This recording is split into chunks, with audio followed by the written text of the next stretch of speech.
we have an engineer in the room. It's all good. Oh my goodness, that was tense. Can everyone hear us? Hello, welcome to Rail Natter, everyone. Hello. We finally got there. We got there. Oh my goodness, 1903. That's basically on time.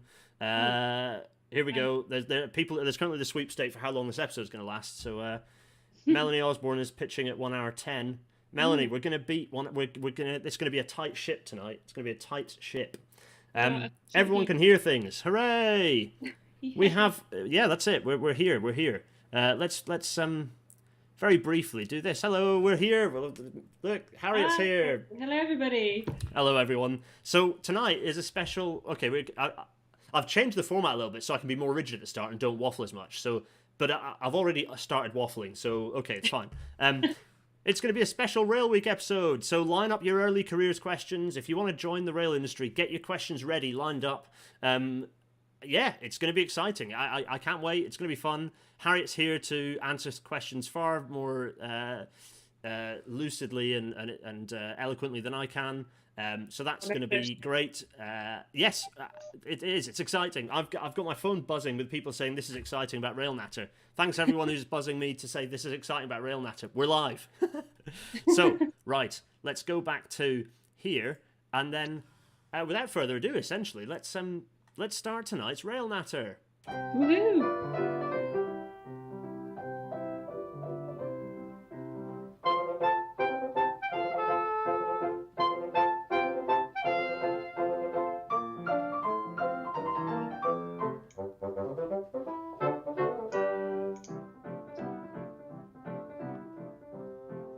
The lovely Intercity 225.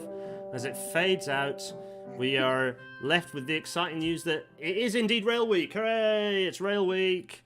Let's get Harriet back. Here we go. We're both next to each other, talking about. So Rail Week. What's Rail Week about, Harriet? Why are we here? What's Rail Week all about? Rail Week. It is the best, most amazing week of the year, as we all know. Even those who aren't in rail all know about it. Us who are in rail love it even more.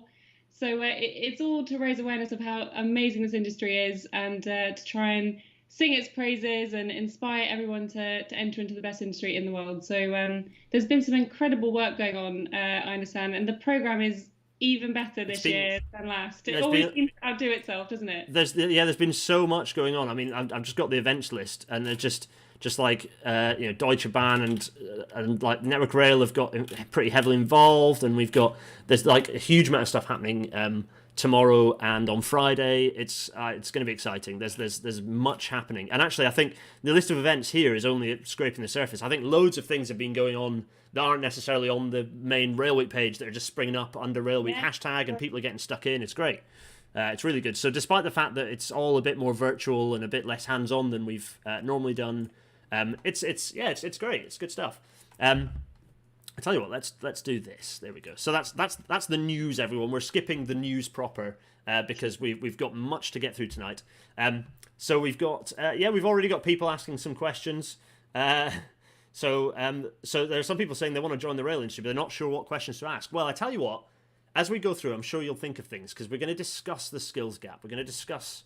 Well, actually, we've got a fair few things we're going to chat about skills, right, Harriet? We do. Yeah. So I think we're pretty much going to talk about, well, set the scene, aren't we? So for those who may say that will not know that there is a bit of a skills gap in the industry, we'll run through some kind of key lovely data, some key stats to set the scene. Then we'll have a bit of a natter on, why we think that is. And it's quite a big natter. There's many different reasons why there could be a skills gap. And then fundamentally at the end, we're going to say what we can do to fix it.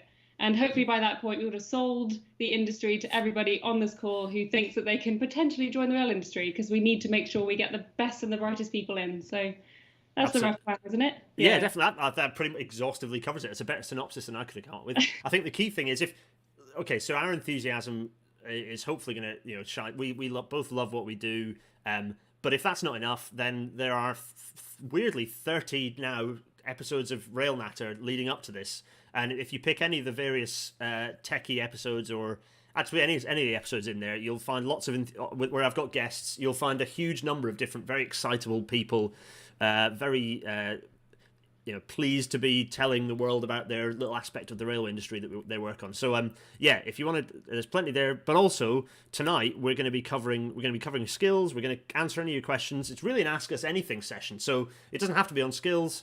But if you've got any railway career based questions, let's see what we can do. Yes. So right, without further ado, I'll tell you what. Before we do any of that though, Harriet, let's talk briefly about you. So if I go in here, there's some pictures here, some pictures of you looking very pleased with yourself. I know. Even though we haven't quite got there yet with Crossrail, I'm still very pleased with myself. But yeah, no. So to give a bit of an intro and a hi to everybody who hasn't met me yet or heard about kind of what I do in rail. I'm currently within Crossrail, so you may notice the. I know it's a bit of a selfie, that one actually. So it's nice. In reverse on the hard hats. Oh there. Yeah. It does say Crossrail. So in the orange army suits, and so I've been in Crossrail for a couple of years now. So I first started my journey into transport and rail more widely back in 2013. So came in as a transport planner at Transport for London. Did a variety of different roles. There might be some of you out there who worked with me back in the day on Crossrail 2, so another incredible scheme. So the future of rail, really. So helped develop the strategic business case there for a number of years. Went into the underground for a little while, and then now out into the most amazing project you could imagine in rail, which is Crossrail. And my role really at the moment is I'm very much responsible for these final hurdles of the program, kind of transferring the program back into TfL, all of the kind of the organizational aspects, the governance, the asset transfers, more of the kind of technical obligations and liabilities, all that fun stuff. I've got to help make sure gets put back in its right place when we transfer over into operations back into TfL. So it's like a 20,000 piece puzzle, and you're in charge of making sure that they're all fitting together properly and every piece is in the box. Yeah, exactly that. I mean, a lot of us in Crossrail kind of describe it as sort of like trying to fix an engine on an A380 that's flying like, however quick an A380 flies in the air, and you're like literally fixed to the wing trying to fix this engine before it crashes into the ground. So it's an intense environment for sure, but awesome all the same. So if you want, I mean, this one here, this picture. Oh yeah, right, go on, tell us. So this is one of my faves because this is from Bond Street, and some who know Crossrail and the scheme itself, Bond Street's a bit of a problem child for us. I'm not going to go into too much more detail than that. But I do think the artwork is fantastic. So this is artwork done from a guy called Darren Almond, and he was commissioned to do all the artwork for Bond Street way back when we were kind of starting construction. I think Selfridges paid for it actually. But he's a self-confessed rail enthusiast as well. So his little studio, his art studio, actually overlooks Westcombe Park. Oh, nice. The Western entrance comes, yes, it's pretty awesome. But there's some incredible artwork in that station and across all of them, and I thought I'd share that one with everyone. Amazing, yeah. And then so you also snuck a couple of other pictures through, which I'm glad of, because I always like we all like a little behind the scenes look, right? Oh, it's Custom House Station. It is Custom House. So going from our problem child into our sort of like A-star student, Custom House was actually the first station to be handed over earlier this year, which was a really big milestone for us back in April. And it's awesome. I mean, you can see the roundel there, lovely kind of Queen's purple there, ready for the Elizabeth line to open. It's really coming to life. So as much as there's a lot of news in the press about, essentially we are, we've got another hurdle to go. We are really in the final lap now. So super duper exciting for all of us. And this is me with the guys down in Custom House, and I think our CEO's there, Mark next to me, and the guy Neil on the other side. So he's the project manager, did an excellent job pulling that over the line. So yeah, very, very exciting. So hold off on your Crossrail questions, because I'm sure you've got plenty of those, but Harriet's going to be on a future Rail Natter, I'm sure. So we can bombard Harriet with lots of tricky media savvy questions in another Rail Natter. But tonight's all about careers, so we'll stick focus to that. We've already had a good question, which I'm actually keen for us to answer now before we forget. It's actually a great answer question. So I'm going to bring us back side by side. Michael C asks, he knows he wants to join the industry, but has no idea which aspect of it. Any tips on how to find the right area? Any thoughts? See, that's a very good question. It is a very good question. I think this actually goes back to one of the reasons why potentially people are put off by rail as well, because A, they don't really know about the breadth of roles available, and B, they don't really know where to begin. But there are a few links I can send actually, and I don't know whether we could do this and send them on the chat after. I'll put them. Yeah, I can put them into the description of the video afterwards, and I'll tweet them out as well afterwards as well. So if for anyone who wants to know links, what we'll do is the Discord people who are on here, some of my sort of Patreon people, will remind me of all the links I've said I'm going to put on the description. Take note, everyone. Can you do that? And then Harriet and I will make sure we've got those links in. They used to be quite good. So Network Rail, for a start, as the infrastructure side, they do cover a huge number of different roles, but certainly it's not exhaustive. And so, for example, the train operating companies all have lots of different jobs as well, and the rolling stock operating companies, if you want to work with rolling stock. So yeah, I think there are a couple of online resources that give that spread, I think, across. There are a couple of magazines actually that have rail roles across right the way from early careers to late career as well. Yeah, exactly. And I think one of the myths to bust as well, from my experience kind of working in the industry as well, and I'm sure others are the same, but you don't necessarily either have to be an engineer or have a kind of technical background to make an impact in the industry. So I don't know, Michael, what your background is. May well be an engineer, which is great. Help us plug the skills gap. But, there are a variety of different ways you can get in the industry and really kind of contribute fully. So, even from like a kind of project management experience, from the kind of more political communication side of things, these projects are huge and there's so many different facets to them. So, I think there's huge variety of roles, as you were saying, Gareth. So, yeah, if I can send you some links, we'll add it to the chat, and then hopefully it'll give people a good source to work from. Perfect. Right, on with the show, which is for us to go, what is the skills gap? It's a fairly reasonable question. What is the skills gap? Well, hopefully we're going to explain that now. And we haven't rehearsed this at all. So there are bits where Harriet will have things. I'm going to try and shut up mostly and let Harriet talk, but I'm sure there'll be things where we'll both chip in. So first things first is to say, well, the skills, firstly, the railway industry is a very big industry. It supports over 600,000 jobs, either directly or through its supply chain. That's an enormous volume of people, of staff, spread across the country in like every single facet of working life. From people in kind of greasy overalls underneath trains, right the way through to people on manning comms, social media, and goodness, in left, right, centre, every manner of job the rail industry is making use of. So that's good. Except that does demand quite a lot of people to join the industry every year so that those numbers don't diminish and we don't struggle to deliver things. So I think we've got some stats there's a mixture of stats that we've both kind of, so there's some rail things and some wider industry things I think here. So the first number, okay, right, so we've got some numbers. So there's going to be some stats stuff here for everyone to pay attention to. First bit, the industry needs 10,000 new starters a year just to maintain current skills levels. Quite mind-boggling, isn't it? It's that's a huge number of people. The town I grew up in had that size population.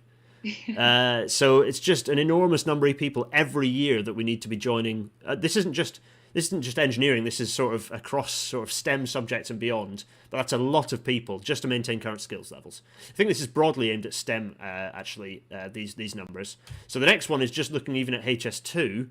Alone as one project on top of the existing, that's not just the existing network, this is on its own little bubble, requires itself 600 new starters a year. 600 people a year needed to be growing that, to be able to deliver that one project. Gives you an idea of scale.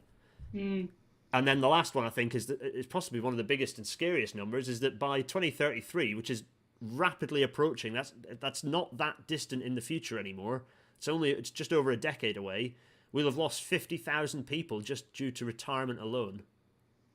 It's crazy.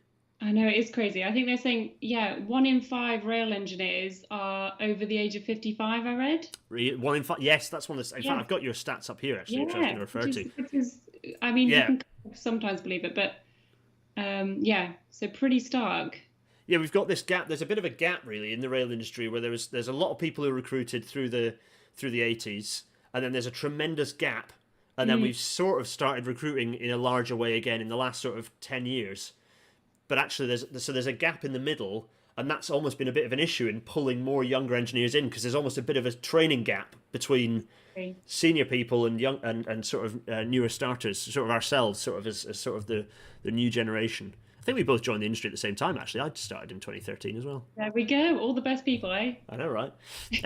So lots of figures there that are they're pretty stark looking. So that's sort of in blunt numbers what the skills gap is. Oh yeah, I picked one example which I think is quite relevant, given what we've been talking about on previous rail natters about electrification, but also about, given that this is something that's acutely relevant to what the railway needs to be doing in the future. So this is the estimated shortage of people now that the industry wants and don't exist right now in traction and rolling stock. So that's in trains and in also powering trains. So that's related to overhead electrification and various other bits and pieces. That's 4,500 people missing right now that we need to be doing things that aren't there, which means that everyone else is working double shifts and achieving a lot less and making everything more expensive. So clearly, this in one small facet of the industry, there's a huge gap. So I think that's helpful to sort of paint that picture.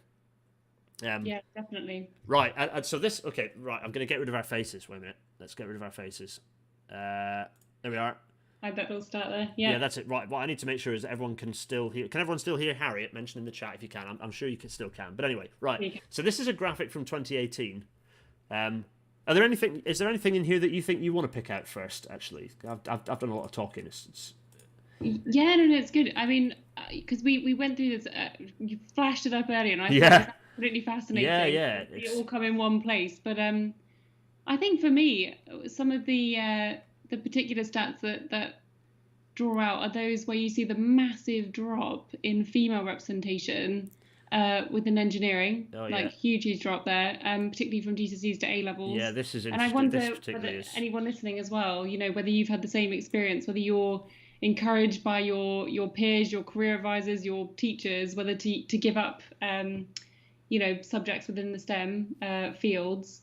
And also, I think that stat there, only a third or just under a third of parents know exactly what engineers do. I think that plays to a huge factor that we'll discuss a bit later about how the actual perception of rail and everything within it is. We just don't sell it well enough, do we? We don't capture the hearts and minds of people to really articulate and clearly visualize what the industry can do. Absolutely, yeah. I think that those two really drew that out for me. What about you? What do you think? So for me, I have to agree. The thing that's most stark for me is sort of everything in this sort of column here, which is just okay. So the other numbers are pretty. There's some huge numbers, but actually this column, this green column here, it's how little people understand our sector and STEM within the and I dare say it's the same within the rail industry, but certainly with engineering. The fact that there's so little understanding and confidence about what engineering actually is, to me, it's just that's horrifying. It just shows how poor a job, not just engineers, but as a sector, and indeed at government level, it's the fact that we don't have this understanding of how exciting it is to actually play with the world and make the world sort of shape the world to sort of. Or rather minimize how much we affect the world, and still do what we do. Engineering is fantastic, and so that just it shocks me. And I suppose that's where Twitter. People often say, "Oh, what are you doing all the outreach on Twitter for?" It's not. Young people aren't seeing that. Old people use Twitter nowadays, which is probably mostly true. We count as old people now, unfortunately. But the reality is, actually, I'm aiming at a lot of the time. I'm aiming at parents. I'm aiming at people who have a passing interest in rail and might then pass that knowledge on to their children or perhaps to friends or So for me, it's about spreading that knowledge and we need to do better at that. Engineers need to be empowered to talk about engineering. I think that doesn't happen enough in our sector. Yeah, I completely agree. And I mean, there are some really, really excellent initiatives, particularly looking at the kind of the gender gap as well. I mean, speaking from women in transport, but there was one, just to look at these stats now, just brought home an event actually I did do with, it was for RailWeek, funny enough. It was about 3 years ago, and we attempted to do, and I think we did actually achieve it, but the biggest speed networking event in the country for RailWeek. So we had, I think it was about 200 odd students, so a mix of kind of young women and young men coming into the ICE to meet with lots of industry partners and leaders within the engineering, rail, and transport industry in general. And do you know what? It was actually quite heartbreaking, because within the room you could actually see the divide, the stereotypical divide between the men and the women. So all of the guys in the room, when they were speaking to all the industry experts and quizzing them about what they were doing, all of them had been advised, by and large, to take on things like engineering, things like medicine, taking on STEM subjects. And yet 95% of the women in the room were all encouraged to do, I think at the time they're from quite disadvantaged backgrounds as well. And it was very stark. So they were just encouraged to do things like beauty and caretaking and and really move away from STEM. And it's just like the stereotypes playing out in the room with hundreds of these next generation kids. So I used to do a lot more stuff in schools, and I found out going into school stuff is not necessarily that, like, it can be quite good, but there's kind of a mixed set of results when you look at the evidence of the value of that sort of activity. But I've done a bit of it, and I have to say there were several moments where I had to politely correct a teacher describing or suggesting what children were not capable of. And it's I have lots of teaching friends, and so I don't want to cast sweeping assertions, but we need to do better as our teachers need to be better informed. We need to support teachers to be better equipped to know about their own personal biases, but also to have the information to actually know what engineering and not just what engineering, but about what STEM subjects, STEM careers look like. Yeah, absolutely, and I think that we're kind of getting there in terms of kind of raising the profile and getting all the right information collected for the teachers, for the careers advisors, and the parents. But it is it's kind of a three-pronged approach, isn't it? I mean, yes. even if you did have a parent who was well informed and said, right, no, engineering's for my kid, I'm going to really hone it in, I'm going to get them all the right books and put them on the right courses and get them to kind of think creatively and attack problems rather than run away from them. If they go to school and their teacher says, no, they're not capable, they're aiming too high, it can completely change the track of that kid. Yeah, absolutely. We've all seen it play out, haven't we? So Detour on the YouTubes is pointing out, as a lecturer in engineering, in an engineering design and mathematics department, it's noticeable the difference in gender split between the engineering courses compared to the maths courses. Our maths degrees are almost 50-50. But then if we look to these stats, so these are across all engineering, by the way, this isn't just rail, these stats. So these look at engineering technology undergraduate entrants. Women make up only 16%, and apprenticeships it's down to 8%. There's no reason that these shouldn't be 50-50. No. Not at all. It's just, Given that at GCSE physics, you've got 50-50 split. Exactly. There's no reason for it not to continue. So there are lots of things to explore here. That's clearly not 50-50. Anyway, right, let's escape from this slide because there's a lot there that we could unpick and chat about. But we seem to be doing all right time-wise. Keep sending your thoughts through. Michael Dono actually asks about the best ways to do outreach. It's a good question, actually. Maybe we'll get to that one later, Michael. Ask us again when we get to the green slides later on, the teal slides. All right, that's my suggestion, Michael. Right. Oh, yes, and the last point about the skills gap is kind of some of the material impacts that has. So costs go up. So I think you sent through that their estimates that it's around about £1.5 billion a year is kind of essentially lost to the IMEC actually, I think. According to, you've got the stats here. Saying it's costing the UK economy about £1.5 billion a year. So that's things like salaries going up because of constrained workforce, overtime being paid, all sorts of different complexities that result as of us not having people around. Anything else you can think of on that one, Harriet? No, I think you covered it on that one. Lovely. Yeah. And then essentially every year, the other material fact is that if we don't have, if we're constraining how many people we've got to deliver work, we're not able to deliver any more work, or indeed the amount of work we can deliver every year goes down. So given that we're needing to be ramping up a huge amount of green engineering, sort of, kind of sustainable engineering projects, electrification of the railways is a good example, High Speed 2 is a good example, building new urban transport networks, expanding kind of existing urban transport networks. These all require more engineers. These require more engineers than we have now, rather than just status quo.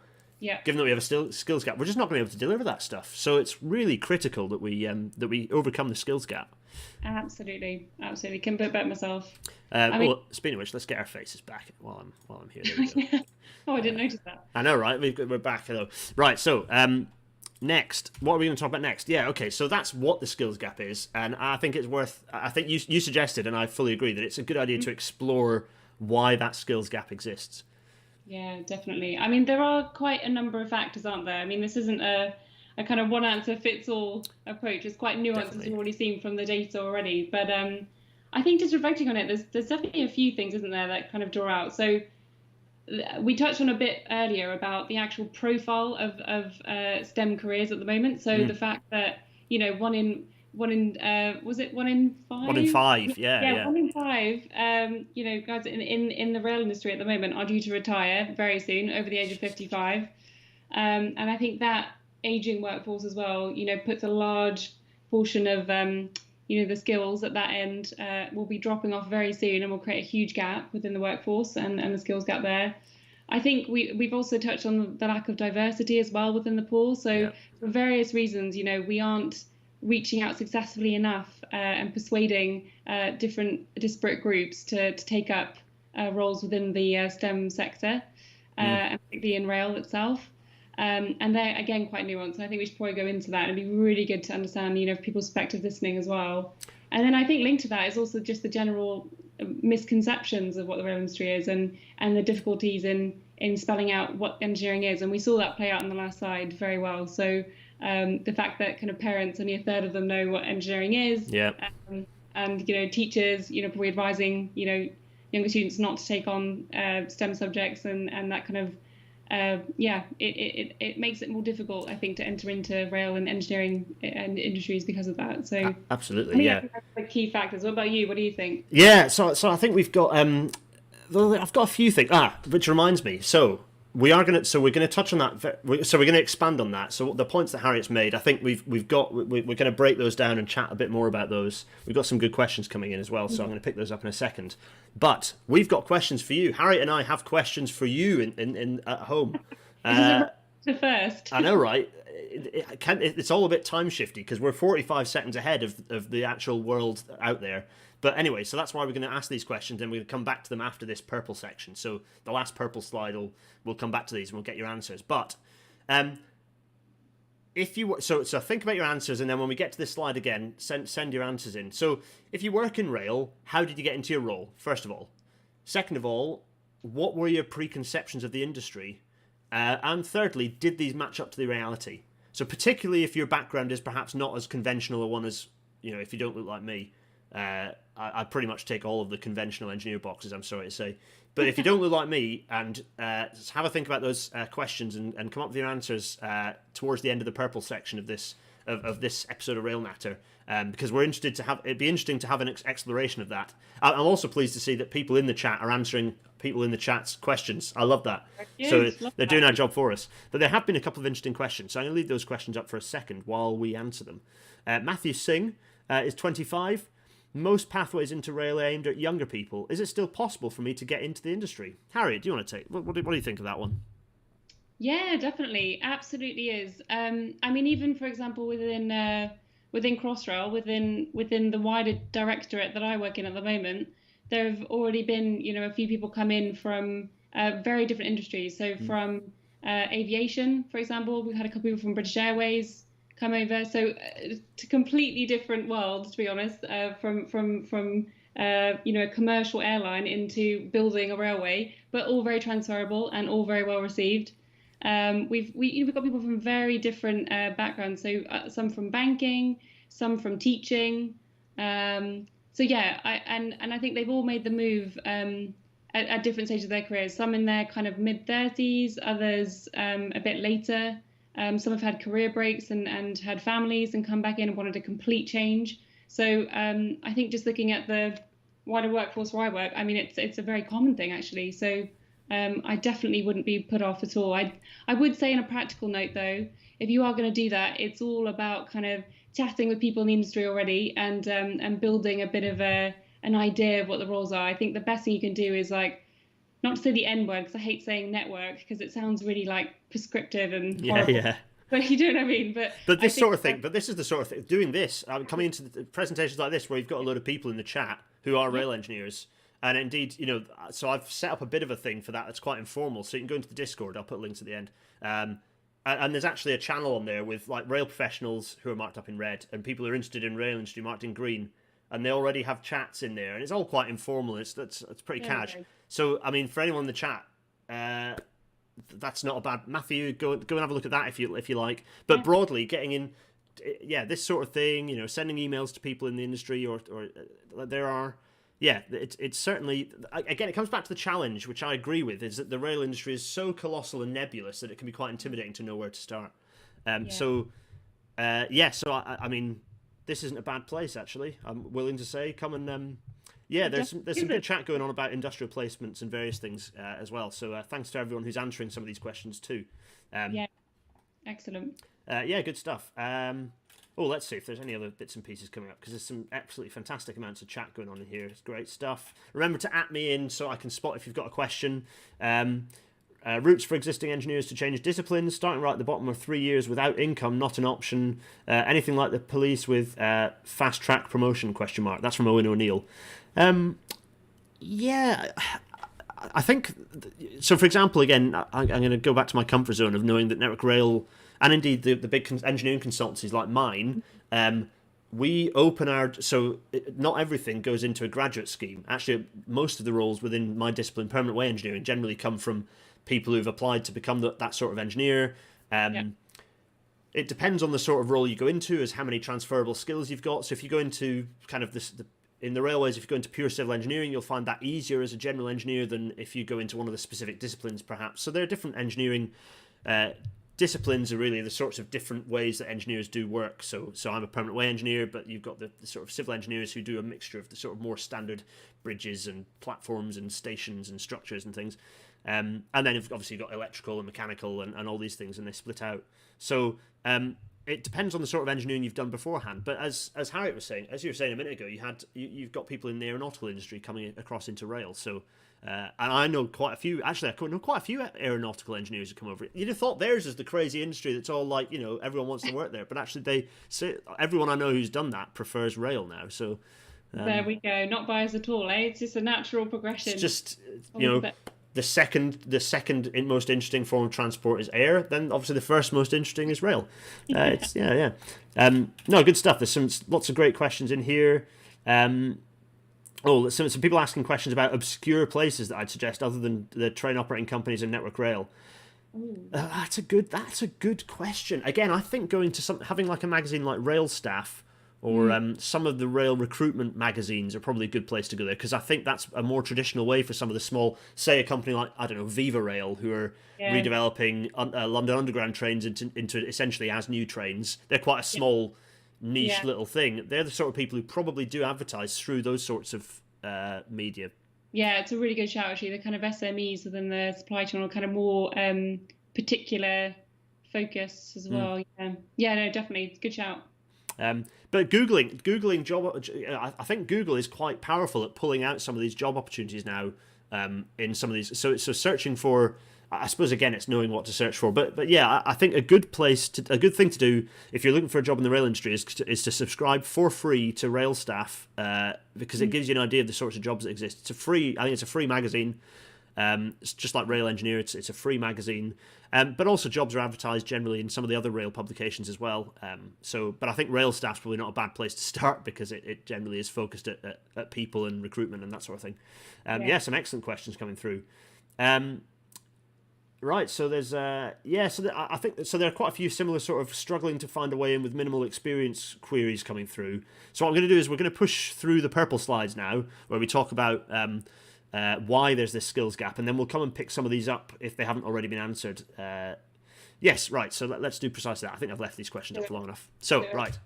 Yes. So this is what you were saying earlier, Harry. Actually, so of the 6 different, I've got 6, I think, different key challenges that result in this skills gap. So the first one is kind of the obvious one, I suppose, is that there's an increased demand for skilled people. There's more projects are happening. Rail is growing. Rail is ignoring COVID, and COVID will fade pretty rapidly. Railways last longer than COVID will, and railways have seen quite a few crises through. Will continue to grow, and so that's a key one. As you've talked about a lot, and I think it's an absolutely crucial one. We've got this aging workforce. And it's not just about the fact that people are retiring. Sorry to everyone there who's, the walking stick is sort of, anyway. But also the changing skills requirements. So there's a changing set of skills required to do engineering. You can't do engineering in quite the same way now as was done 30, 40 years ago. Lots of the skills are the same, but lots of the knowledge is the same, but some of the skills have changed a lot. And so that's also meaning that we're needing new people to join the industry. Or that we're potentially struggling to retrain people. So even people within the industry aren't able to fulfill roles within, that they might have done once before. I'll give you a really quick example of that. So with my role at the moment, we've got to make sure we've got all the right kind of critical, skilled, people to operate the railways. So Bombardier, the company that kind of created our trains, the lovely stock that we've got, if anyone's seen them online. But basically, they've done a really good job of trying to attract new engineers within their space. So all very much people who are very good at IT, software. I mean, these are digital training. This is a digital railway, right? So very, very different from the standard kind of maintenance, operational engineers that we had, 10, 15 years ago. It's a very different ballgame now. So super exciting. And they need some very different mindsets. So anyone who's kind of techie and savvy and in that space, you could very easily transfer into those kind of roles as well. Really Absolutely. exciting. Yeah, as an industry, we're crying out for people who've got kind of software experience, anything on the soft side, actually, and indeed with kind of digital platforms, all that the skills that aren't traditionally associated with the railways, we're crying out for. And I think one of the channels I'll tell you what, we'll get to that later on, because I think that's one of the opportunities we've got. We'll get there. So continue to press ahead. It's 19:40 already. We've got 20 minutes left. See, I told you time flies, right? Oh yeah, flick through. Yeah. So this is a key one, which is difficulties in attracting talent and particularly having poor workforce diversity. So from my perspective, obviously, Harriet, I'm going to hand over to you on this one, but certainly from my perspective, there are two sides to this. If you're not making the rail industry as inclusive as possible, essentially we're closing doors and limiting that pool of people that we have access to. And also, without having a diverse workforce, we have a lack of diversity in thought, which means we're not going to solve problems as well. And also, we're not representing our ultimate customers, which is people, the general public. If we're not representing them, how can we provide the right service for them? Yeah, absolutely. Couldn't put it better myself. And it's not something we'll solve overnight, but I think there's some things that we'll come to shortly where we can, some good ideas where we can help kind of move on this issue with diversity, because it's still long-standing. Yeah, definitely. So this is a key one which I've tried to help with briefly when I got into lecturing, which is that we have limited training resources and a shortage of teaching and training staff. There's quite a big gap between people who teach for engineering, particularly for railways. There's a very limited pool of railway-specific kind of at degree or apprentice sort of route. Very limited pool of teaching staff and training facilities and resources. And it's a problem. It's a real problem. So we're just not training enough people. We're not getting enough people from finishing school or finishing university into the rail industry. And indeed, we're not preparing people coming out of school with the right pathway to get into the railways. We've had a few questions asking about sort of, I've not got engineering degree, but I'm interested in sort of, there's a definite shortage of skills that's causing problems. The next one is, okay, so this is this gets a bit fiddlier, but I think it's still important. There's this, and it comes to stuff about outreach as well that we were talking about earlier. There's an uncoordinated range of initiatives which results in quite a fragmented effort to kind of get past this skills gap, to resolve the skills gap. That's a definite challenge. There are lots of individual small initiatives, and none of them necessarily are hugely joined up. RailWeek has been an effort to sort of join some of those together, actually. But it's an uphill struggle, really, isn't it, Harriet? That's it. Yeah. I think things like RailWeek and organisations like YRP are also excellent. Women in Rail, absolutely fabulous, really great reach. Lots of different industry partners working together with the same goal. I think we need more of that. And also, a layer above, also working with government as well to shape the policy that sits above everything else. So, yeah, definitely needs to be joined up. So I don't want. I'm seeing questions, by the way. There are a few people worrying. Matt, I have seen your question. I'm going to ask it because it's a good question. Actually, it does. I'll ask it. No, I'm going to put this one up first, and then I'll ask it. So the last thing is kind of related to the. So the last two really are related to each other, which is that there's just a lack of joined up approach across subsectors. So the institution of civil engineers have their approach, and maybe they're not tying up with the IET, and indeed maybe the engineers aren't joining up with the sort of the software, the kind of programming, the sort of screen based engineering side. There's a distinct lack of joined up thinking to sort of resolve these skills. I'm going to ask. So Matt Reed asked a really good question, which I think is relevant to the kind of the training resources and teaching staff issue, which is the skills gap just at an engineer level, or is it at a lower level as well? So in my head, I'm thinking of apprenticeships and the fact that we have a huge shortage of apprenticeships. Harriet, what are your thoughts on that? I mean, for me, I think, I would definitely say it's a systemic issue across, all the different facets of rail. It's not just in the engineering space. And I think engineering is one for sure. That's one of the biggest issues. We can see it in the figures. I think we ran through them earlier, didn't we? I think only about 4% of engineers in rail are women.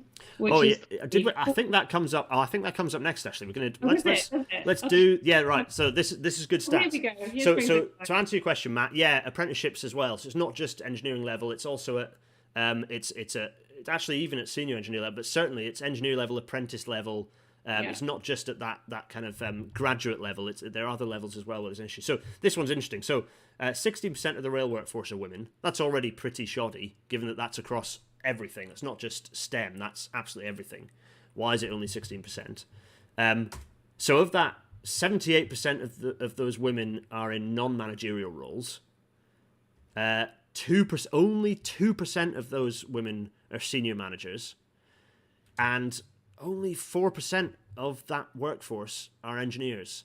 So that's a tiny number, an absolutely tiny number of a tiny percentage of the rail workforce that are women engineers. Yeah, it's unbelievable. And I know we're going very much here at a kind of gendered perspective, but it's so important because, for example, I mean, even if we can see the figure we went back to before that, around, 1 in 5 engineers are, due to retire by the age of 55. I think the predominance of those will be men, and therefore, if we could open up this pool by at least 50%, to get women, fully represented at this level, in 10, 15, 20 years time, we will be in a much better position to plug these figures and to have less of a skills gap. So it's a very, very important facet. It's such a. It's just, and it's endemic really. So there are lots of diversity is an issue. So it's not just gender diversity, but we're talking about the reason we're focusing on this one is because it's so. I mean, there are 50-50. There's no reason for it not to be 50-50. So it's an easy one to really make that case that it's pretty shoddy. I just find this such a depressing slide. Like it can feel a little bit powerless, but we're gonna get to the green slides where it's all positive. So. Yeah, it does. It kind of rallies you into action a bit. I feel slightly I don't know, in an odd way, quite empowered to maybe to try and do something about it, don't you? Yeah, exactly. That's the opportunities there for us to sort of make that change, and hopefully we're going to talk about that very shortly. This is a key one actually, which we've talked about. I think that green column in that Engineering UK slide with all the figures on it made this point really nicely, which is most fundamentally, people just don't know what a job in rail looks like, right? It's just absolutely fundamental issue that people we don't do a good enough job of telling people what a job in the railway looks like. And also the kind of the variety of the jobs as well. I mean, when we think about rail, I mean, for me, I sort of instantly think, on the track, out on site, but actually I've come to find over the years it's 100%, not just that, and we all know that.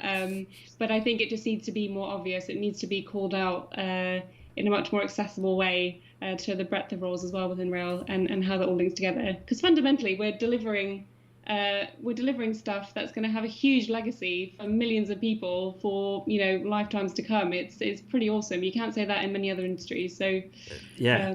You stand. Can you imagine just making the Central Line disappear? Just imagine what an impact that would have on. I mean, I know a lot of people hate the Central Line. That's partly what the whole point of Crossrail is to relieve the Central Line. But if you imagine the Central Line just disappeared, how crucial a piece of infrastructure that is. Crossrail's the same, and of course taking a wider sort of look nationally. Think about the Tyne and Wear Metro. That system is a fantastic urban transport system. You make it disappear. It's going from strength to strength. Imagine it just disappearing. You can't imagine it. These are absolutely fundamental parts of our social infrastructure, and delivering the work. And as we say, there's this huge range of stuff that makes those exist and continue to run. It's not just munching around on ballast covered in fish plate grease. Right, question time. So, a lot of hate for the Central Line appearing. Nice, very good, as you'd expect. You mentioned the C word. I know, right? So there's quite a lot of discussion going on as some interesting. Well, so Simon ZK is asking about. Hi Simon, is asking about what we think we can do to improve gender diversity. We're going to get to that when we get onto the teal slides. That's when we're going to start talk. That's when hope happens, and we're going to talk about what the solutions are. So these questions are back. Have you got any answers, everyone? Let's see. Answers to these questions that we talked about earlier. So we talked about how we've got into our respective roles, Harriet. I'm going to go through and did you come across, like, what were your preconceptions? You talked a little bit about them, about being ballast, but you kind of what did you think? When was the first time you heard about and thought about a job in the rail industry? What was your first thought? Yeah, it's interesting. So I was trying to reflect on this before the call, and I actually only found out, only really thought about it when I moved to London after graduating, looking for a job. And actually, one of my kind of university buddies, he just started the grad scheme at TfL and planted the seed in my mind then. So it was quite lucky, I think, that I was just there catching up and seeing how people were doing, and it kind of planted the seed then. And I never really looked back. I applied right away and was very fortunate enough to get in. And I think since then it's kind of busted all the myths that I had over the years. I mean, it's never quite what you think, but I think from my perspective, you can go from, if you're interested in like the future stuff, you can do strategy and you can do planning, you can write policies. If you want to go into the operations and get, down and dirty and maintain and fix tracks, you can also do that. You can drive, you can operate. You can deliver massive schemes and then operate them at the other end. I mean, the possibilities are pretty endless, and I don't think I ever perceived that before entering into the industry. It wasn't very clear to me exactly how much we could do. I just knew roughly that you can make a pretty big impact working from my perspective, in the transport industry in general, and then progressively kind of going to rail. I was very, very attracted to rail just because A, it's my favorite mode, but B, I think it's the only mode where you can actually make it accessible and have a huge kind of social and economic impact on the kind of city and kind of space around you. So for me, it was it's just been awesome over the years. But how about you? What did you think before you came in? Yeah, I always thought I wanted to be an architect. Well, not always. Until I started actually doing the research, and I was like, oh no, I don't want to be an architect. I want to be an engineer, because I didn't know what engineering was. I didn't have that understanding, and then. I used to travel I grew up in Inverurie, north of Aberdeen, very long way away, and some of my grandparents lived down in North Devon, so we used to drive the 10 hours from one end to the other, and when we did that, it was through the 90s when motorways were still being built en masse. So like I saw the M60, the M74, the M1 extension up to sort of just south of York. So all these bits of motorway, and I was seeing them built, and I was like, "Oh, that's a huge amount of disruption." And I was quite excited by the civil engineering, but I kept thinking, isn't this just meaning more cars, which can't be a good thing? And traffic always seemed to be bad, and there always seemed to be an excuse to do more motorway. And it got me, and I always loved rail, and then I sort of basically joined the two together. So by the time I was going into university, I was like, yeah, so if I want to do long linear civil engineering, railways are awesome. I can do that, so I'll do railways, and it kind of went from there. So there's kind of a. It was just meant to be. It's meant to be. Yeah, I'm trying to think. There are like increasing volumes of evidence that my dad and mum keep sending me of pictures of me next to railways and looking very excited, and it's something I'm like, oh yeah, there's something in the blood.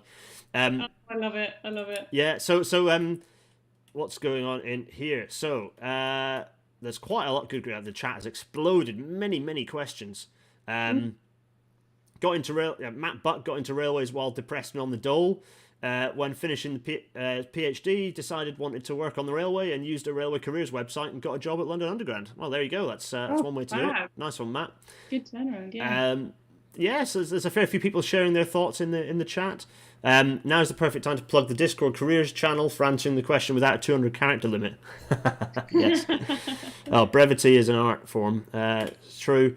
Lots of people said they always aim for a job in rail. It's always reassuring that there are people who are inspired who want to work in railways. And we kind of need to share that energy around a bit. I think that's important, that there are definitely people who have that energy, and we need to just share it out. Lots of discussion of people sort of, people asking if architecture is a part of engineering. No, not really. I'd say architecture sort of spans across art and engineering. It kind of does a bit of both.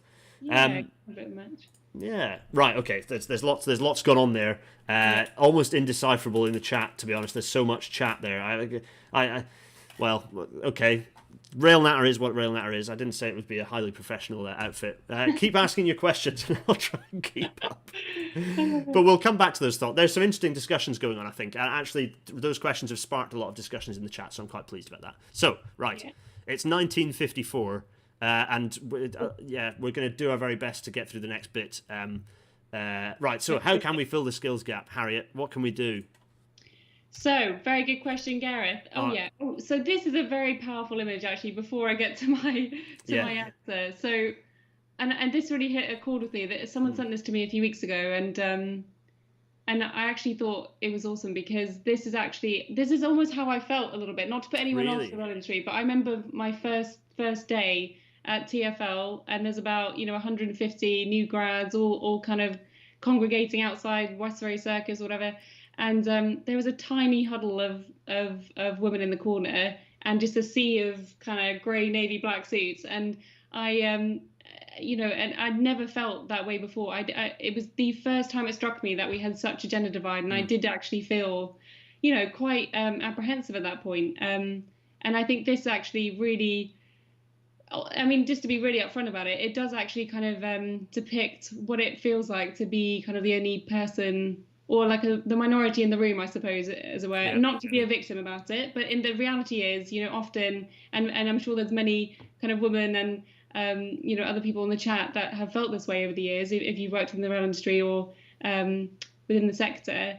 And I do think it's important to raise a light on it, because if we're going to fix the skills gap and actually particularly plug into one of those systemic reasons why we do have a skills gap, which is the lack of diversity, I do think we should show a bit of empathy to those who do have to continuously, overstretch, overwork, oversell, and justify, why we are here.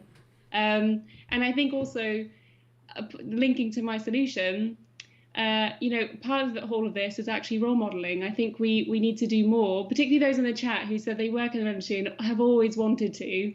I think, those of you, hopefully you're empowered and passionate enough and have the right platform to go and shout about it to lots of other people. And and you will inspire lots of people by doing that, just through your energy and through your own experiences and sharing your story.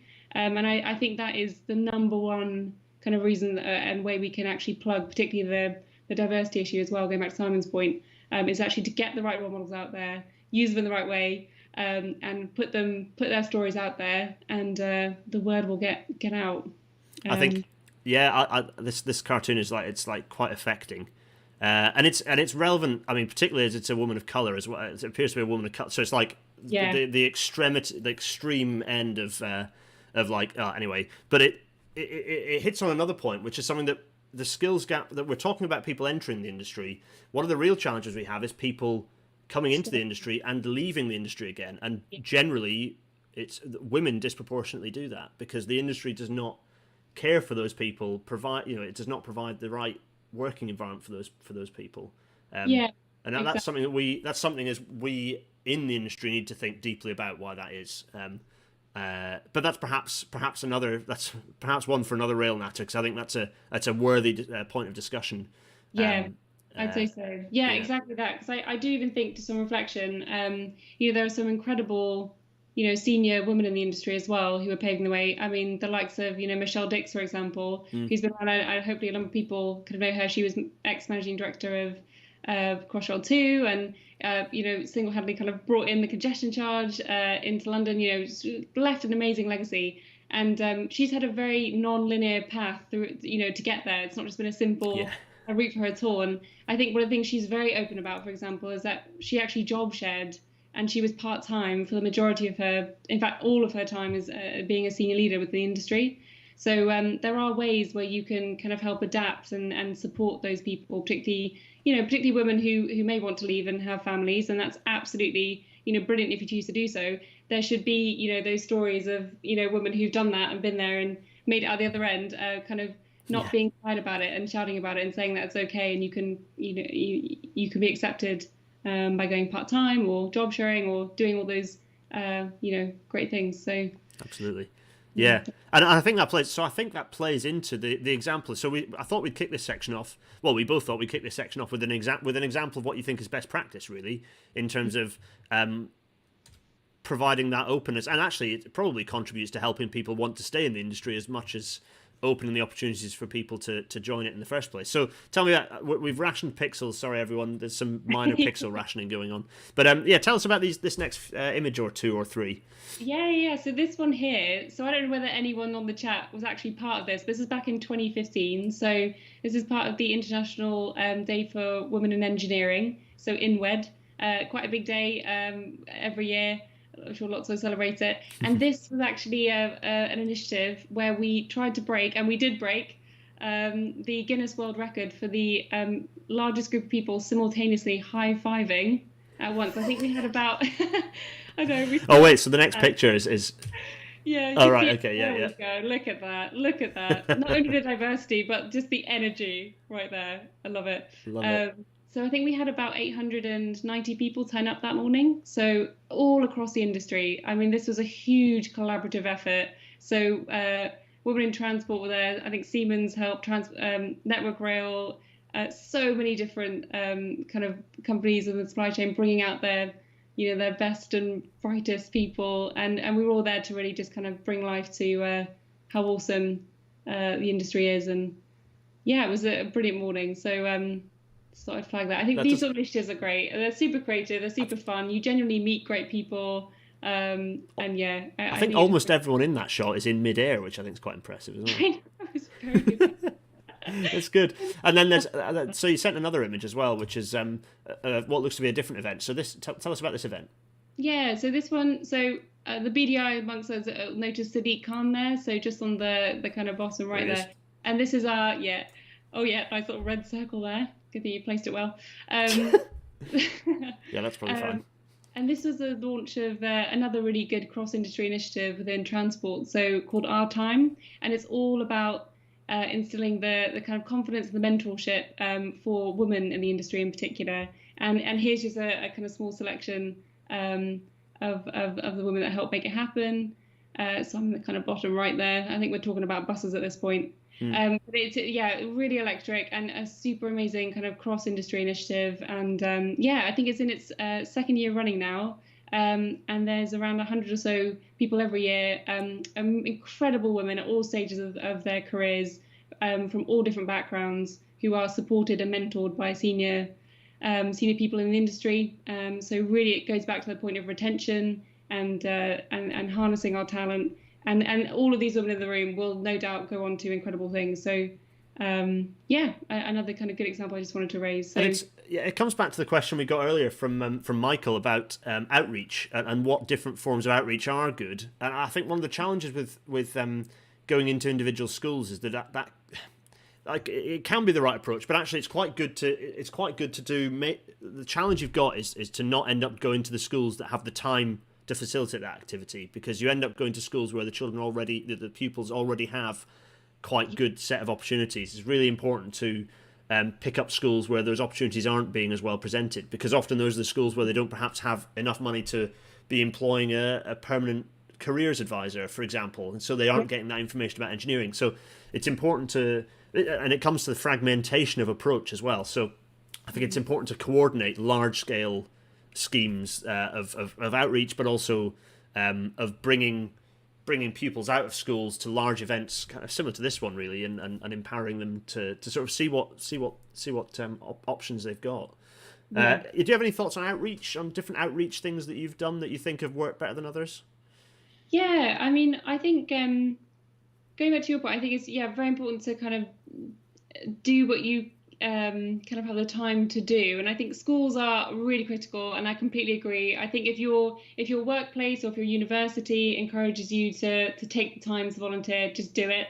I think the fact that if you are in the industry, you've got to shout about it, you've got to knock on so many doors, and I would say, if you commit at least once a month to doing something, then that'd be great. I think also on an individual level, there's a number of really great organizations that I've joined as well, kind of like STEMettes, and also things like the Girls Network, who do more one-to-one outreach as well. So you kind of mentor younger students who are interested in the STEM sector, and you can actually make a really good impact on an individual level to kind of help them get into the sector and understand job opportunities, do work experience, show them the ropes, and that's been really, really fulfilling. So I can send some links on that front as well. Definitely. Discord people some more links. So we've got careers advice links, and we've got some links on organisations for outreach. Ella the developer has brought up an interesting point that I think is worth briefly discussing, which is that there can be issues around the railways having it can be gatekept a little bit by an enthusiast community that, not all, but certainly some, can be quite fixed thinking about what the railway looks like and should be like, and can cause problems. And indeed, I constantly get sent pictures from friends of rail enthusiast groups who are upset when someone corrects them on using the term signalman erroneously and not using signaller, and little things like that can be a real issue, and particularly in relation to sort of not just women, but also people who are gender fluid or trans people.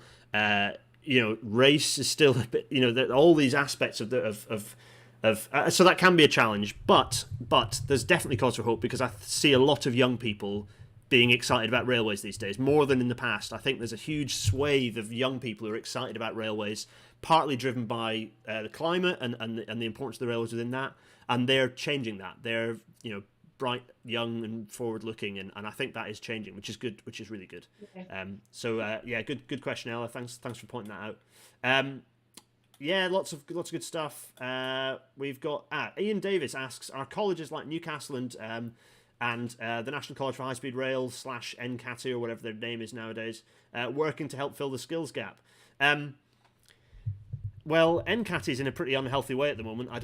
They've not renewed the contracts of lots of staff, including myself, and I think they're getting gobbled up by the University of Birmingham. So that's kind of hopeful, because Birmingham's a very good institution. So they are trying to. The challenge we've got is that government, and we'll talk about government in a minute, you have to have a supply of work to encourage the industry to continue to roll send people to those skills institutes, the colleges and things. Anyway, right, we're going to press on, because time. It's already 20:06. You don't mind running a little bit over, do you? No problem at all. I mean, to be fair, we don't have social lives anymore, do we, with COVID? So no, I'm drinking water out of a what is this? People might have seen this a few times. This is a Derby remodelling project bottle that I was sent by a nice Network Rail PM. You can't see it because it's a blue bottle with black text. Anyway, it's not very exciting tonight. Normally I've got during summer I had a kombucha. That was like my go-to drink. Highly recommended. Right. Anyway, okay. So this is Harriet's top 5 list of things that we need to do. Harriet. So number 1, tell us about the first one that you've got. This is school level. I mean, I said it briefly just now. I think you've got to hit the next gen. If anyone has any experience in any shape or form within the industry, get out, even if it's, once a quarter, but ideally, once a month, find a school in your area, and do a presentation, go and meet the kids, big up what you do, sell the industry. Absolutely. Next one is not moving because I just clicked on the YouTube. Right, yes. So this is almost a bit of a call to arms to government from you there, I think, this one. Yeah, I think apprentices are a really, excellent way of trying to get the next one in. I think now, particularly as well within the context of universities being so expensive, we've got a huge audience now, people turning to apprenticeships, really bright, amazing people. TfL have done an excellent job of building a pipeline of incredible apprentices. So, I think it's a no-brainer. We've got to keep investing in this. Definitely, and it's up to companies also to take a bit of a punt on this, take a bit more risk, and invest in the future. Next one. Oh, I like this one. Yeah.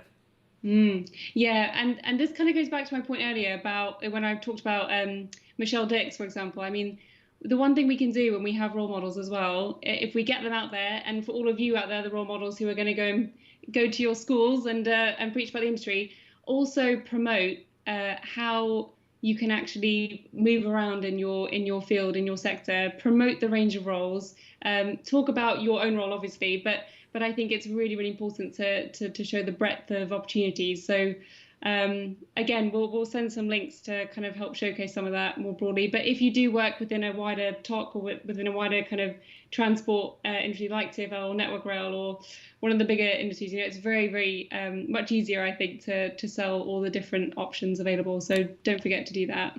Yeah, it is. I mean, it's a funny one because the rail industry, once you're into it, and you've kind of established yourself a bit in the rail industry, it is easy to move around and across between organisations and sectors, a bit like in yon olden days when it was all under one BR headline. But I think one major difference is that it's the accessibility, the nebulous nature of the rail industry is very intimidating for people who don't know where to start, particularly if they're interested in working with an SME. It is challenging, and I think there aren't the resources that pull all of that together. We're going to try and break some of that with the links that we'll put in into the description, I think. But yeah. Yeah, you are right, though. It is a gap. So, it's something we've all got to work on. So the more we can kind of share with each other, I think the better we'll get there. Definitely. So the next one is, this is a very important one. So increasing pay at all levels and addressing the gender pay gap. Yeah, so... so far, I just realised I've not been doing a very good job of audio describing for the people who are watching this in podcast form. So far, we'll do all 5 and then I'll read them all out again. So tell us about this one then. Yeah, I mean, the gender pay gap is pretty stark across the industry, just purely because we don't have enough representation at senior level. You tend to have quite a big drop off of women at the middle management layer for various reasons. And I think, obviously, increasing pay at all levels, I think that's, to be fair, I think there needs to be some sort of openness about this across the industry to help kind of fix a level playing field. But I think the reporting that we have now that's kind of in legislation, all the major companies above 200 people have to report on it.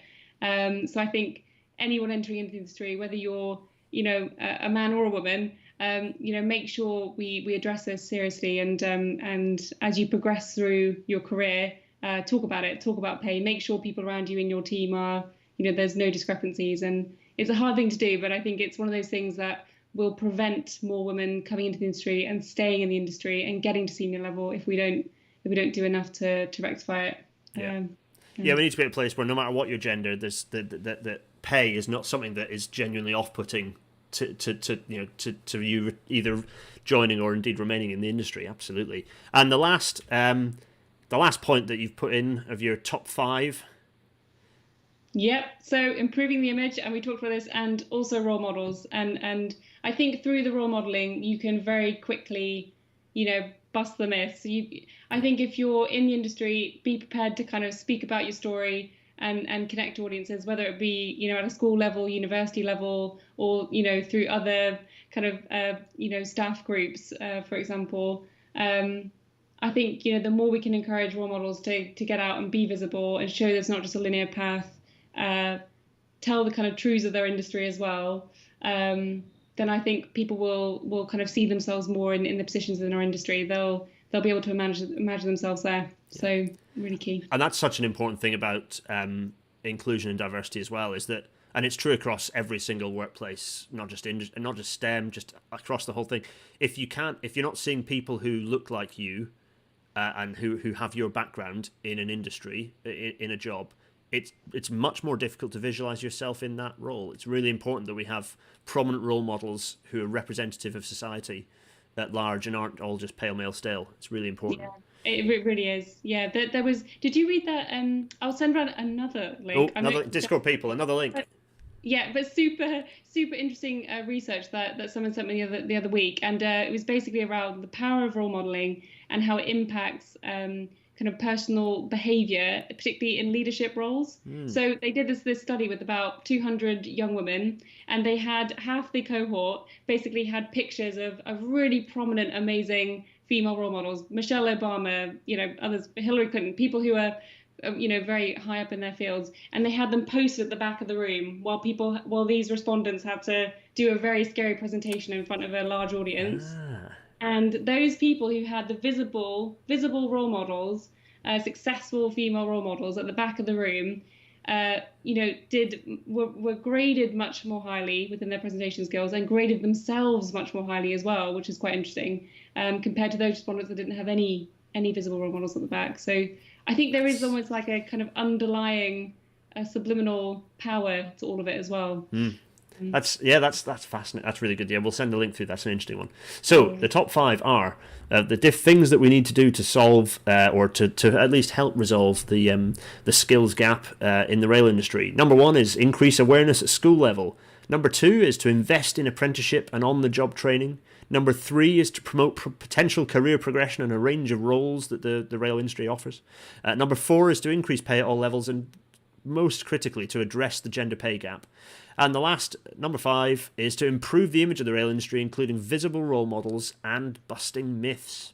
I think it's some of those are more personally achievable than others. I think we're going to go through a little bit of who can do what, but I think that 5 is kind of a pretty decent kind of a call to action of things that some of us can do and things that we can prod others to do as well, including our MPs. We'll get to that. So, the main thing, it's kind of pretty much what you said. So this is definitely the thing that we can all be doing if we're in the rail industry, and indeed if you're working your way through joining the rail industry and you've already kind of started on that journey, is to tell everyone how great rail is. Hooray! It's a key one, right? Is to just tell everyone, just really spread the word on how much fun you can have in a job in the rail industry. And don't get me wrong, it's not all daisies and buttercups 100% of the time. Jobs can be hard, but the point is that the railway is an incredibly rewarding place to work. And the idea that there is a railway family, the idea that you do feel part of something bigger, something that's really supporting society, is certainly true. I think, Harriet, I don't know if you've got any thoughts on that, but do you feel part of a railway family? Oh, I love that you said a railway family, because actually I think that's a lovely way of putting it, because you really do. You feel like part of something much, much bigger, and you're all in it together. And it definitely does feel like a family, actually. That's a lovely way of putting it. So, yeah. And I think also big shout out to people like YRP and the crew out there, because I think they also create that feeling of like family and belonging and a, kind of bigger collective. So yeah, and they're great at telling everyone how great railway is. So yeah, so I'd say that's it. So the next few slides I think are kind of talking about. So the first thing is that there's no avoiding the fact that a lot of this stuff needs to be led from the top, and by the top we mean government, and by the top we mean actually HM Treasury, because one of the things. So I haven't talked about it a huge amount in this piece because we're already at 2016, so clearly there's already lots to talk about, but the fact that we need long-term decision making and long-term strategy for rail is a major problem, and that's a major component of why we have the skills gap, and we'll talk about that. I'll talk about that in the future at some point, but government needs to take the lead on this. So Treasury, Department for Education, Department for Transport, BEIS, and indeed the Cabinet Office all have to be involved in leading the charge in resolving this stuff. It can't all happen underneath, because ultimately the railway is a state, whether no matter whose name is on that various paychecks, it's a massive state entity that requires state involvement and sort of strategy being set by those who are elected to be in power. So and the people who support them. So government has to really lead the charge, but also You have the professional institutions. So I saw David Shearers is with us. So David, hello. I've been plugging Rail Staff. You'll be glad to hear one of your sister publications. Yeah, so he was talking about professional institutions. So the likes of the Permanent Way Institution, my professional institution, also the IC as well, the IMechE, IET, IRSE, Institution of Railway Signal Engineers. Get involved in these organisations if you're in the industry, and if you're not in the industry, you can look these organisations up, and they provide a huge amount of resources to help you understand what engineering looks like in the rail industry. And they're a good source. They're a good place to go to network. If you're in sixth form or studying at university, look up your local section and go and join their meetings. They'll, I think, certainly in the case of the Permanent Way Institution, they offer free membership if you're training. So go and see, get the journal. Go and visit section meetings. Okay, COVID's putting paid to quite a lot of those at the moment. There are a lot of virtual meetings at the moment, so it's arguably easier to attend a lot of these meetings. Get involved in your professional institutions. Cannot really stress that enough. Major source of understanding, particularly for engineering. But actually, there are also other, the Chartered Institute of Highways and Transportation. You've got the Royal Institute of Chartered Surveyors. You've got the planning. You've got the Institute of Railway Operators. You've got lots of non-engineering institutions as well, professional institutions that can support you and provide access to these things. Yes, the colleges. We talked about the sort of apprentice level and sort of technician level training. So the National Skills Academy and the National Training Academy for Rail. My personal opinion is that these should all be one thing, frankly. I think it can be a bit confusing. But anyway, these are three training organisations aimed at apprenticeship and technician level sort of training, and indeed mature kind of post-degree training as well. And of course, universities have a major part to play. So, the likes of University of Birmingham, Huddersfield and Southampton, these are kind of some of the leading railway universities, major railway institutes at these universities. All these organisations can offer advice. They're places to speak to, but they're also people who should be leading the charge in growing the industry and trying to plug that skills gap. But I think most of all, Harriet, that's it. Most of all... Yeah. Don't be afraid, just sit in the driver's seat. Yay! It's as if we'd rehearsed it. Yes, it is. No matter where you sit in the rail. Well, in fact, Harriet, tell us about this. So this is your perspective on sort of ultimately what it all boils down to. Tell us what you think. Yeah, I mean, I think ultimately for all of us, any stage of career we're in, whether we're in the rail industry, whether we're thinking about entering it, ultimately what I've learned anyway, what I wanted to pass on was just go for it. Try new things, meet new people, try things that you don't want to do and you fail and it's okay. Try things that you find out you don't really know much about at the time, and then you find out you absolutely love it, and then you pursue it with all your passion and all your might and work hard to do it. And ultimately, just don't be afraid to take charge and be in control of kind of where you go within rail as well, and make it the best you can be. So. And this is one of the highlights of my entire career, I think, so far. Kind of having a go at driving the District Line S stock there. So it was a pretty awesome day, and it was very sunny as well. So I'm pretty jealous of what looks like a quite stunning sunny day. I had a cab ride, but I didn't get behind the controls. Reassuringly, because the train was going 125 miles an hour down the East Coast Main Line. So I think everyone's glad that I wasn't touching the controls of a train. That's amazing. I love that picture. You look pretty pleased with yourself, to be honest. I think. I'm arguably a bit smug, maybe, I'm a wee bit smug. I mean, look at that poor driver, Andy, there. I mean, he's just like, please let me get back in the seat. He looks nervous. He looks very nervous now. Look at it. I love it. It's so good. It's so good. Yeah. So let's get back side by side. Here we are. So, thanks, Harriet. We're not quite finished yet. It's going to end up being an hour and a half. You know that. I mean. Oh wow! I think we've blown all of our time. We've just disintegrated at time. For everyone who's joined who's not used to rail matters, I can only apologise. But no, we've had a good group of lots of familiar faces in here. Oh, the IRC membership isn't free for early stages. Oh well, IRC, you need to get on that because it's a no-brainer, absolute no-brainer. IRSE people do follow me. Yeah, get on that. David, you're in the chat. Prod the IRSE about that. I know that you're an IMechE primarily, but I'm sure you've got some IRSE contacts. Right, yeah. So send your questions. More questions. Send them through. While you send your questions through, actually, I'm going to go back to our small faces because we can talk about what's coming up in the rest of RailWeek. So there's 2 days left, and oh my goodness, so much stuff going on.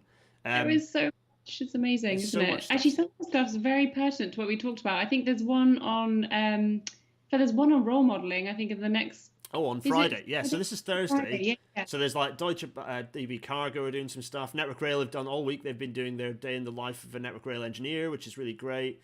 Awesome. We've got some more freight. Actually, the freight companies have been getting really stuck in, and Freightline are getting stuck in as well. But also, Friday is just a feast. So I think DB Cargo have been doing themes each day. So the previous one was exciting. This one's Empower. We've got Mind the Language Gap. That's quite interesting about language skills. Lucy will be all over that. I was like, surely that's a Lucy one, but actually isn't Lucy running it, I don't think. But Lucy will be all over that anyway. Network Rails. So the right track to diversity. So this looks very interesting. That should be an interesting one. Kind of just running up an early lunch there. The Rail Industry Association, and I presume that's Women in Rail there, and it's about role models that look like me. So this is a really important one, just as you were saying, Harriet. Yeah. I think that'd be a super interesting one. If people haven't signed up to that, I mean, I'll definitely be there. So I'm going to tune into that one. And then, so kind of all afternoon, the Rail Human Library will be kicking off. Good goodness, I need to send through my video for that actually. But if not, I'll be getting involved in the hashtag if I end up being distracted by day job, which tends to happen. What is that? The Rail Human Library? What is it? So previously, it was basically where you had like people would kind of. It was almost like speed dating, where you'd have some engineers, or actually it wasn't just engineers; it was people right the way across the whole industry. So it wasn't just STEM; it was everything. And meeting students coming through, school students at sort of GCSE level, actually, I think, and even some earlier than that, actually. So for me, it was like it's really important to almost get before GCSEs and really kind of show what jobs look like. And they would come through and they'd sit down, and you just have a 5-minute chat, and then the bell would go, and they'd all move around to the next one, and so they'd see loads of people. This is an online version, I think, and this is This is Engineering Week, or I think anyway there was a Rail Human Library session that happened early in the year that was a great success, and I think this is a bit of a development on that. So it's talking about our roles specifically and how they make a difference to people. So it should be good. So loads of stuff will be pinging up under the hashtags. Under the RailWeek hashtag. So there should be some interesting stuff picking up. It should be good. And then the RTG are closing us out. And I think there are some more RailWeek events not in RailWeek next week. So I think there's some competitions that I'm a judge on a competition that I think gets the results are announced on Monday next week. So there's still more RailWeek stuff happening. I love it. You just have RailWeek every week. Yeah. I know, right? So questions. We've had a few questions ping in. So there we are. So James P is wondering about how surprising it is that we've got an aging workforce given the percentages of different groups. Well, potentially, but I think that the issue is that particularly that in the way that the railways have been, the structure of the railways over the last sort of 30 years, we've got this shortage in kind of middle level, and the middle level engineers generally, certainly in terms of skills and training, are the ones who train the ones below, and the senior engineers don't have as much time, so there's a risk of us losing skills out of the industry entirely. So it's kind of why it's so critical that we kind of backfill young engineers. Any thoughts on that, Harriet? Yeah, definitely. I completely agree. If we don't do something now, then we're going to be pretty dire straits pretty soon, particularly with the demand coming through, HS2, larger projects. So absolutely critical. And I think there's a two-pronged thing. You target young students and schools, but you also, I think, effectively try and bring in those transferable skills in the middle layer. Yeah. So the immediate people that can come over who are, engineers in other sectors or have transferable skills, in the likes of aviation, as I mentioned earlier. I think that's also really critical. Yeah, absolutely. So there's a hackathon tomorrow, RTG. Basically, you can go into that link. If you look up RailWeek and just go onto the events page on the RailWeek website, all that stuff will appear. Is there a way for old duffers to learn on the job, or are people expected to find the money to go to university before they can get in? Well, this is the advantage of the level 5 and level 6 apprenticeships, is that you can learn on the job at a degree, aiming for a degree level, coming out with a bachelor's or similar. So I think that's the industry's structure is changing to allow people to work on the job, given that university is off-putting as a financial prospect, particularly if you're not going in as an undergrad. If you've already trained and you don't get the support to pay fees, $9,000 a year is completely prohibitively expensive. So I think, Harriet, any thoughts on that? Yeah. No, completely echo what you're saying. I think we've got to open up those opportunities, particularly in apprenticeships and kind of paid working stints as well, to help people progress into the industry. And different roles, certainly. I mean, within permanent way engineering, actually, there's not more permanent way engineers are generally have come up through technician routes and indeed on the job training, rather than. So my discipline is I'm in a minority of people who've actually done a degree within my discipline, actually. So there's a so you don't always have to have gone the traditional route through university to end up even as an engineer, let alone in other technical roles. Good question. Let's have a look. That's an interesting and brief one. Irish Craft Beer Show asks, would an engineer in the rail industry need to have a driving licence? No. No, you don't. Do you have one? I do now. I didn't when I joined the rail industry. I didn't have a driving licence, actually. And it was fine. It was fine. You can get trains to most places and lifts to most places, and it's pretty rare that you go out on shift on your own anyway. So, if you are out on site, but in most cases, it's not really an issue. I think I ended up having lifts to when I had site shift in my first year or two. They did say that it was a good idea to get a driving licence, but I didn't get one initially. And who knows? Maybe the future's clearly driverless, right? So no, boo. Controversial. Matt Reed asks, what is the rail industry doing to encourage more women to choose it as a career? Well, we've talked about sort of women in rail and some of these other initiatives, but are there any other initiatives that you haven't touched on, Harriet, that you can think of that are encouraging more women to take it up? I mean, there's so many. I don't know whether we should. I should do a little summary after, but I think there's also some great partnerships, and I mentioned STEMETS before, but I think they are. I mean, it's an absolutely fantastic charity that use people in the industry to then go out and speak to young women and to take up positions within the STEM industry, and they're super empowering and do really great stuff and work with government and the industry as well. So. That'd be my key one, but I can send some others. I think within the industry there's lots. Organisations are really, really pulling together on this, and even my own experience within the Women's Network at TfL, chaired that for a couple of years, and absolutely fantastic. We're making real headway getting it on the conversation. So, there's a few. There's some interesting people pointing out that tram drivers don't legally require a car driving licence. But it's generally included as a job requirement. That's an interesting little tidbit. Thanks, Chris McKenna, for that one.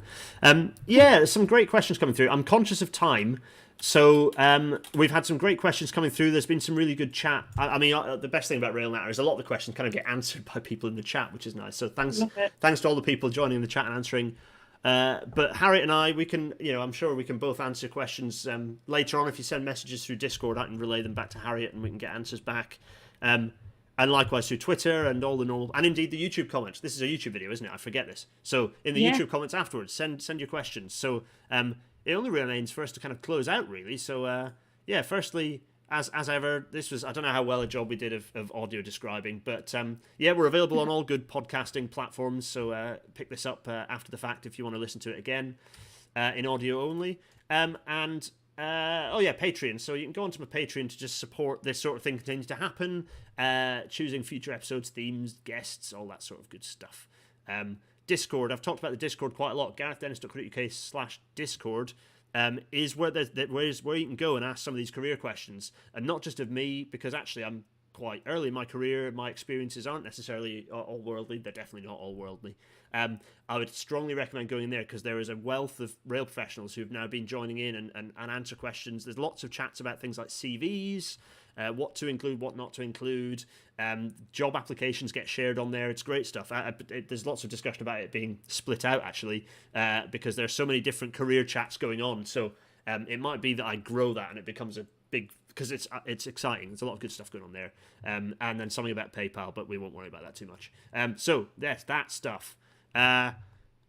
Next week we were talking about accessibility a little bit. Well, we were talking about getting into the rail industry. Well, the next week's episode is about getting into trains, which is this is a subject incredibly close to my heart, and I'm going to basically do a lot of myth busting about why all of the excuses the rail industry has for this not being a thing yet are rubbish, and why we need to get on with it. So join in next week for that. That should be an interesting one where we talk about, is level boarding on trains really that hard to achieve? Short answer, no. But if you want an hour to an hour and a half of complete waffle around that subject, including pretty pictures and graphics, then join in. All really remains to say thank you, Harriet, so much. That's been brilliant.